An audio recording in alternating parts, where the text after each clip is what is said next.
Hello students, welcome to grade 12 Life Sciences. The first section that we will be looking at is nucleic acids, DNA and RNA. But before we do that, we first need to revise the structure of the cell that you would have done in grade 10. So let's have a look at a diagram of a typical animal cell. The outermost layer you can see is your plasma membrane or your cell membrane. Everything within that membrane is your cytoplasm. So remember, your cytoplasm includes the cytosol as well as all the organelles that are on the inside.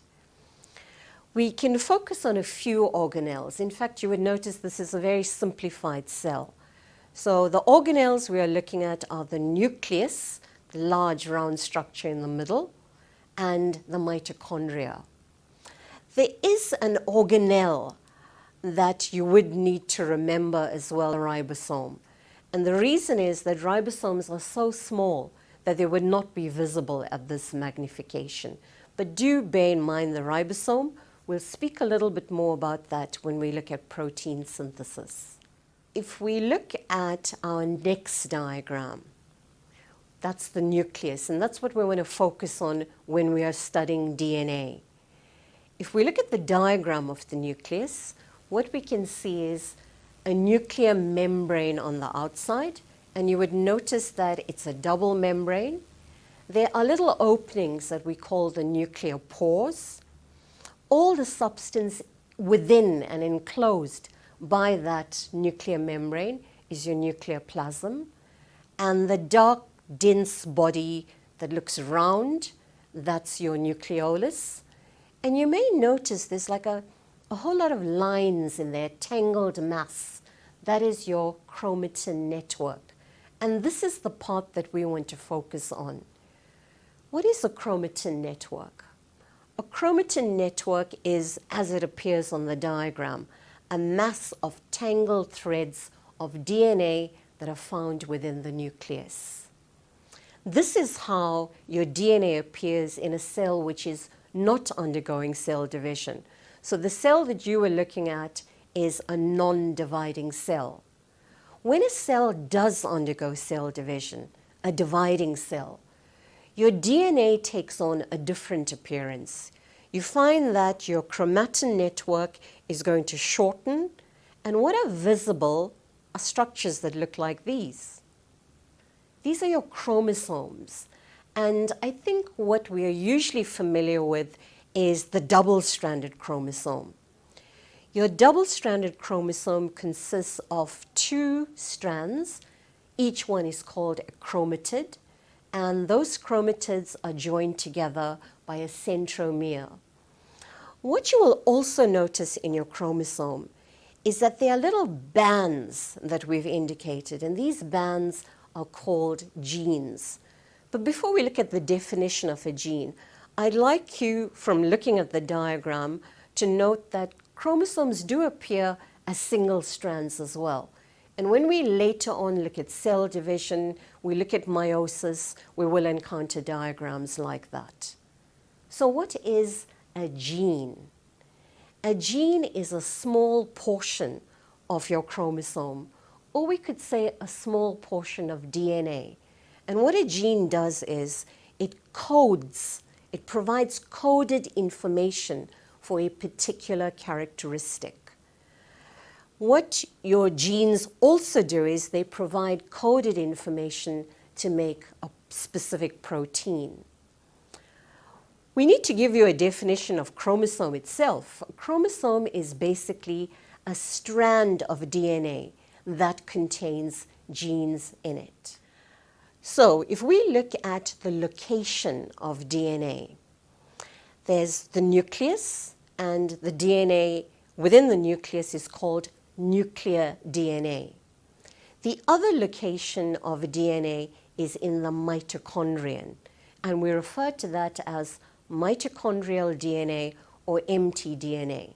And we will speak more about mitochondrial DNA when we look at evolution later on in the year. For now, our main focus when we are looking at DNA is on nuclear DNA located within the nucleus. Today we'd like to look at DNA, the code of life. DNA is a very large molecule. In fact, a single DNA molecule is about 1 meter long. So if we are to study it, we need to look at the building blocks of DNA. The building blocks or monomers or units of DNA are known as nucleotides. And here we have a diagram of a nucleotide. What we can see in this diagram is that you have a sugar portion, which we refer to as deoxyribose. We have a phosphate portion, which we represent by the letter P, and we have a nitrogenous base, which we represent with NB. When it comes to your nitrogenous bases, we have 4 different types. So therefore, we have 4 different types of nucleotides. Our 4 nitrogenous bases are adenine, we use an A for that, thymine, represented by a T, guanine, a G, and cytosine, a C. Adenine and guanine are larger molecules. They have a double ring structure and are known as purines or purine bases. Your thymine and your cytosine are known as pyrimidines. They are one-ring structures. These nitrogenous bases within the DNA molecule form what are known as complementary base pairs. So if we look at our diagram of your DNA, what we can see is your A and your T, your adenine and your thymine are next to each other. And if you look at your guanine and your cytosine, those two go together. So adenine and thymine are bonded together to form a complementary base pair. Guanine and cytosine are also bonded together to form a complementary base pair, but they only bond in that fashion. In other words, you wouldn't get adenine bonding with guanine. It's simply not possible. And if you look at the diagram, you can see it's represented like pieces of a jigsaw puzzle that fit together. So how do we remember that adenine and thymine bond together and not with anything else? An easy way to remember it is that A and T spell a word, at. So we know those two go together, whereas G and C don't spell a word. When we look at the bonds that are holding your nitrogenous bases together, you would find that between adenine and thymine, you have 2 weak hydrogen bonds. And between guanine and cytosine, there are 3 weak hydrogen bonds. Your DNA is therefore double-stranded. Now, when we look at this double-stranded DNA, you will find that if we look at each strand and how the nucleotides are joined together in one strand, you would find that there are sugar-phosphate bonds. In other words, the sugar part of one nucleotide is joined to the phosphate part of the next nucleotide within the same strand of DNA.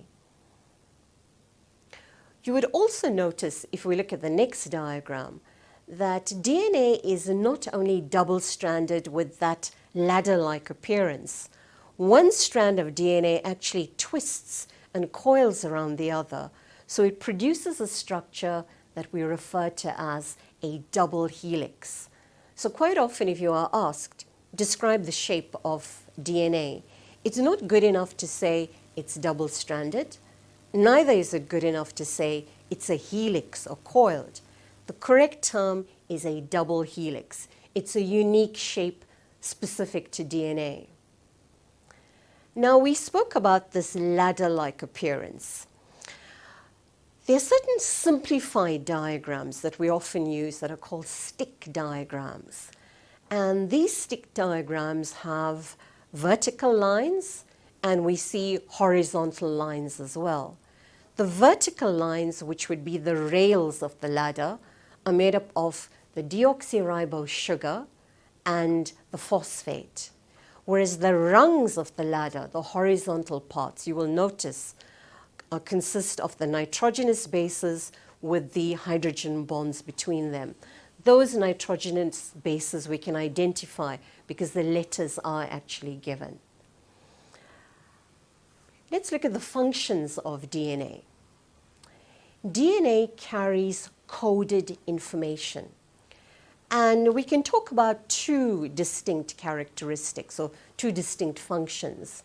One function would be that DNA carries coded information for protein synthesis, coded information to make a specific protein. Proteins, remember, are the basis of life. No living structure exists without a protein. So this is vitally important for life as we know it. And no two proteins have the same structure. Therefore, no two proteins have the same DNA code. So this DNA code is something unique. The other function we can think of as DNA is carrying coded information for hereditary characteristics. What do we mean by hereditary?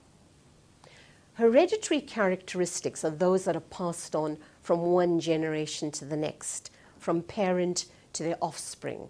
So we could be talking about easily identifiable characteristics like your height or your hair color. This information is coded for by your DNA. So DNA carries encoded information. And we've been using this word DNA because it has a very long name. Do you know what those three letters represent? It's deoxyribonucleic acid. So remember, that is the first nucleic acid that we have looked at.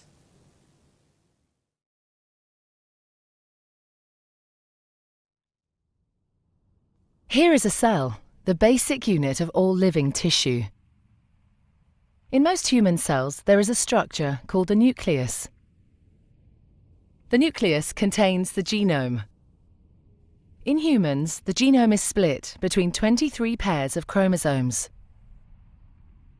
Each chromosome contains a long strand of DNA, tightly packaged around proteins called histones. Within the DNA are sections called genes. These genes contain the instructions for making proteins. When a gene is switched on, an enzyme called RNA polymerase attaches to the start of the gene,